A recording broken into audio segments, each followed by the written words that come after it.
Titanic को कभी ना डूबने वाला जहाज माना जाता था, लेकिन कुछ ऐसा हुआ कि अपनी पहली ही यात्रा के दौरान दुर्घटनाग्रस्त हुआ और कई लोगों की जान ले बैठा। इसके पीछे कई थ्योरी सामने आती है, लेकिन हाल ही में एक लेखक ने एक नई थ्योरी का खुलासा किया। वो लेखक पिछले 30 सालों से इस पर रिसर्च कर रहे थे। 10 अप्रैल 1912 को दुनिया का सबसे विशाल जहाज द टाइटैनिक इंग्लैंड से न्यूयॉर्क शहर की ओर चला था। उस समय ये माना जाता था कि अब तक का सबसे सुरक्षित और विशाल जहाज है। ये इतना विशाल था कि कई लोगों का मानना था अगर ये समंदर में डूब भी जाए तो इसका एक हिस्सा पानी के ऊपर ही रहे। इस विशाल जहाज में खतरे के समय बचने के लिए बेहद ही कम लाइफ बोट्स थी। अगर ये किसी हालत में डूब जाता तो इसमें सवार यात्रियों में तकरीबन आधे ही यात्री सुरक्षित लाइफ बोट्स के जरिए बच पाते। लेकिन इतनी बड़ी कमी पर कभी भी किसी का ध्यान नहीं गया, क्योंकि उस समय उनका मानना था कि ये जहाज तो कभी डूब ही नहीं सकता। यात्रा शुरू होने के 4 दिन बाद 14 अप्रैल 1912 को द टाइटैनिक अंटार्कटिक महासागर में एक बर्फ की बहुत बड़ी चट्टान से टकरा गया।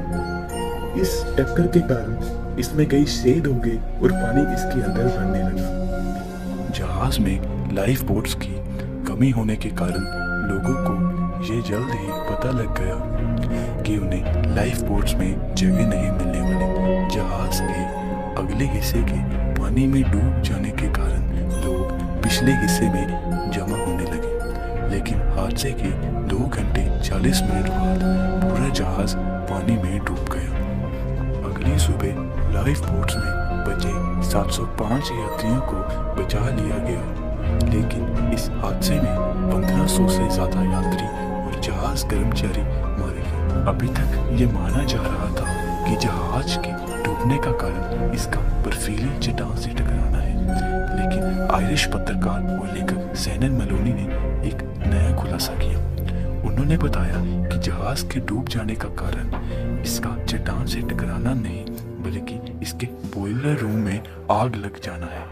उन्होंने बताया बॉयलर रूम के कोयला बनकर में आग लगने की वजह से जहाज की बिंदी बिल्कुल कमजोर हो गई। यात्रा पर जाने से पहले की तस्वीरों में जहाज की बिंदी पर काले धब्बे भी नजर आ रहे थे।